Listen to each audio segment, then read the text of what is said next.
Bonjour à tous. Aujourd'hui, j'ai le plaisir de vous présenter le premier atelier virtuel animé et organisé par le musée de la civilisation de l'eau, le musée Amen de Marrakech, en partenariat avec la Maison de la Science de la ville de Safi. Cet atelier aura pour thème le cycle de l'eau. Avant de revenir et de parler du cycle de l'eau, parlons un petit peu de l'eau. Qu'est-ce que c'est que cette eau? D'où elle vient? Est-ce qu'elle a toujours existé? Comment elle se transforme? Des questions auxquelles nous allons répondre durant cet atelier.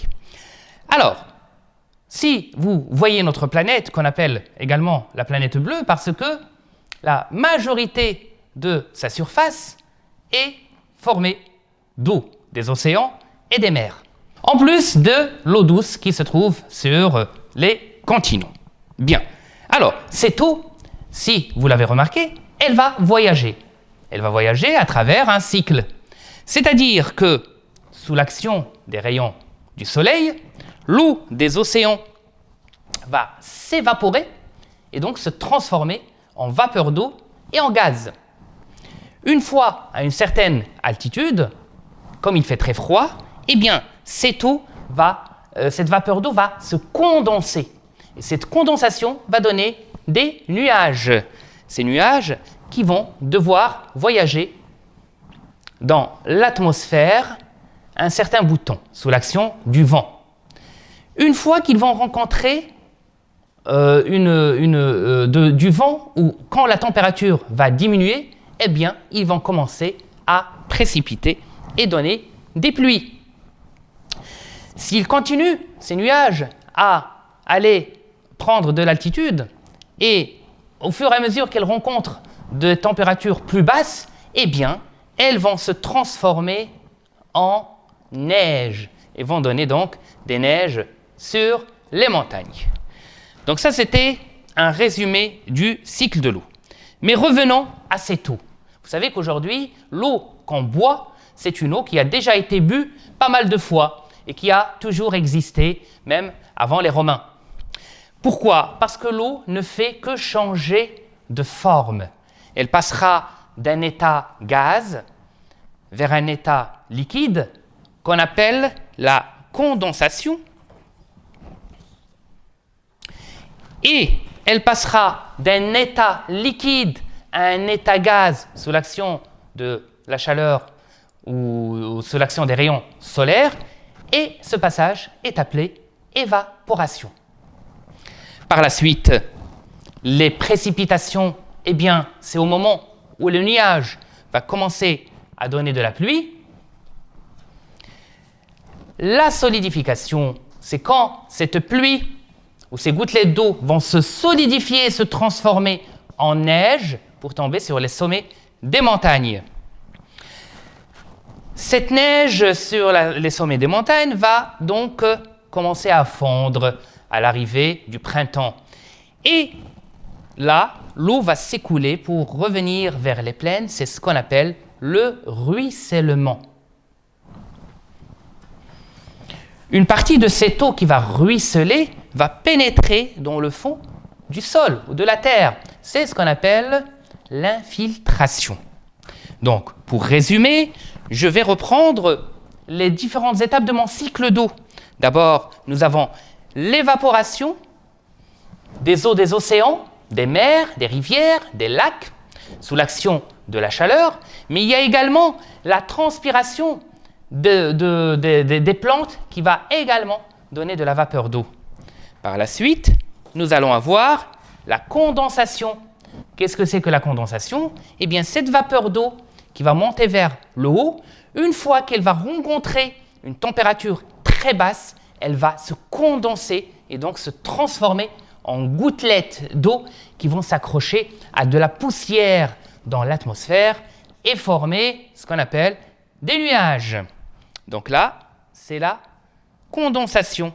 Par la suite, ces nuages vont se promener dans l'atmosphère et en contact sous l'effet de vent, par exemple, et de températures basses, elles vont donner de la pluie. C'est ce qu'on appelle les précipitations. Parfois, ces nuages vont aller encore plus haut. Et donc, autant que la température devient très basse, autant que l'eau qui se trouve, ou les gouttelettes d'eau qui se trouvent dans les nuages vont tomber sous forme de neige. Et c'est ce qu'on appelle la solidification. Bien, cette neige va devoir fondre et se transformer en eau, hein, c'est ce qu'on appelle la fusion, et cette eau va précipiter ou va ruisseler à travers la montagne pour descendre vers la plaine et revenir vers les océans. Une partie de cette eau va donc s'infiltrer dans le sol et pour former ce qu'on appelle des nappes phréatiques, et c'est l'origine des eaux de pluie par exemple. Voilà, donc je vais mettre mes précipitations ici. Vous avez les différentes étapes du cycle de l'eau. Bien, je vais maintenant faire une petite expérience pour vous montrer encore une fois comment se fait le cycle de l'eau. Bien, alors, nous allons réaliser une expérience pour créer notre cycle de l'eau chez nous à la maison. Pour cela, vous aurez besoin d'un sachet de congélateur ou de congélation, un sachet blanc, d'accord, qui puisse se fermer avec un zip. Je vais donc prendre mon schéma du cycle de l'eau. Le schéma qui figure sur la maquette, c'est-à-dire que vous allez avoir une surface d'eau, hein, que ce soit la mer ou l'océan par exemple, puis la terre et puis des montagnes, et mettre en place les différentes étapes du cycle de l'eau, les différentes transformations de l'eau. Alors, sur mon sachet, je vais donc dessiner un cycle de l'eau. Pour cela, je vais dessiner donc l'océan, et puis je vais dessiner le relief d'une montagne. Là, bien sûr, vous avez l'eau qui va s'évaporer, et c'est l'évaporation. Par la suite, l'évaporation va donner naissance à des nuages, c'est la condensation.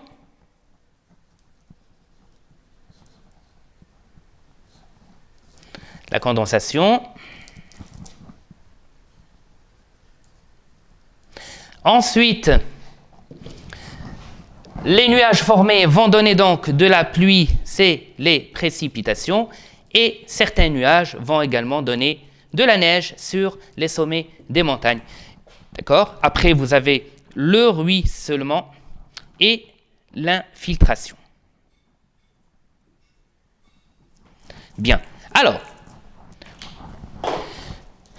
je dessine très mal, mais vous aurez un schéma sous cette forme. Donc, là, vous allez mettre le niveau de la mer, l'évaporation, condensation, précipitation et la neige qui peut tomber au niveau des sommets de montagne. Alors, pour effectuer ou réaliser notre cycle de l'eau à l'intérieur de ce sachet, j'aurai besoin de l'eau chaude. Alors, attention, vous demandez à vos parents de vous faire tout ceci. Un peu d'eau chaude que je vais mettre ici à l'intérieur. Regardez ce qui va se passer. Alors, attention, elle est un petit peu chaude. Je vais la mettre. Vous avez vu la vapeur d'eau? Encore. Et voilà. Et je vais fermer comme ceci. Alors, vous avez vu, j'ai ici mon eau bleue, hein, qui représente l'eau des océans. Et j'ai donc cette évaporation qui va s'effectuer maintenant parce que l'eau est chaude et donc il va y avoir l'évaporation. Voilà, comme ceci. Donc là, vous avez déjà la vapeur d'eau qui monte vers le haut. Ici, la température est plus froide qu'en bas, donc il va y avoir condensation. Et c'est pour ça que vous allez observer des gouttelettes d'eau ici sur la paroi du sachet, parce que la vapeur d'eau s'est condensée en gouttelettes d'eau et ce qui représente la pluie. C'est comme ça que ça se passe dans la nature. C'est une expérience que vous pouvez faire chez vous. Au fur et à mesure que la vapeur d'eau refroidisse, eh bien vous aurez sur la paroi, regardez, des gouttelettes. C'est ce que représente la pluie dans la nature. Voilà, c'est une expérience amusante que vous pouvez faire avec vos parents en ce temps de confinement et qui explique très bien le cycle de l'eau. Bien, alors je vais poser mon sachet et je vais également vous montrer une petite expérience pour fabriquer de la neige? Eh bien, j'utilise cette poudre qui représente... Alors, cette poudre, c'est ce qu'on appelle du polyacrylate de sodium. Alors, qu'est-ce que c'est que le polyacrylate de sodium? C'est un hyperabsorbant, c'est un polymère qui absorbe jusqu'à 100 fois son volume en eau. Et donc, il va gonfler, et en gonflant, il va donner l'aspect de la neige. Regardez.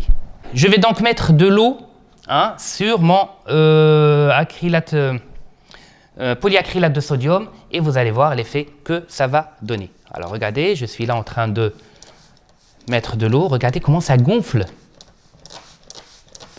Ça gonfle énormément parce que il va absorber, il a cette capacité d'absorber beaucoup d'eau. C'est un produit qui est très intéressant parce qu'on peut l'utiliser en agriculture. Quand la pluie tombe, eh bien, le polyacrylate va absorber l'eau de pluie et va donc se comporter comme un stock ou une réserve d'eau pour la plante. Alors, vous avez vu, je continue à vaporiser et puis lui, il continue à absorber de l'eau jusqu'à ce qu'il n'ait plus cette capacité d'absorption, mais il absorbe énormément. Regardez, je vais même... Et ça continue, ça continue. Voilà, et avec ça, on peut fabriquer de la fausse neige. Si vous voulez trouver ce polyacrylate de sodium, vous n'avez qu'à chercher des couches de bébé et vous les ouvrez en deux, vous les coupez en deux et puis vous saupoudrez. Vous aurez donc cette poudre blanche. Voilà, donc là, on a l'impression que la neige tombe automatiquement. Vous avez vu? Ça neige sur ma montagne. Voilà, en hiver, quand il fait froid, eh bien, vous avez ce magnifique paysage blanc et qui neige. Voilà, donc je peux continuer un petit peu à absorber. Vous allez voir, ça va encore gonfler. Automatiquement, ça gonfle. Regardez, ça monte, pour donner de la neige. Voilà, mes enfants, j'étais ravi de vous présenter cet atelier autour du cycle de l'eau. Je vous donne rendez-vous le mercredi prochain pour une nouvelle capsule, toujours autour de la thématique de l'eau. Pour nous suivre, merci de vous connecter sur la page Facebook du Musée de la civilisation de l'eau MN pour participer à ces ateliers. Et puis, je vous donne surtout rendez-vous après le confinement dans notre atelier au sein du musée pour venir voir et assister en réel à tous nos ateliers. À très bientôt.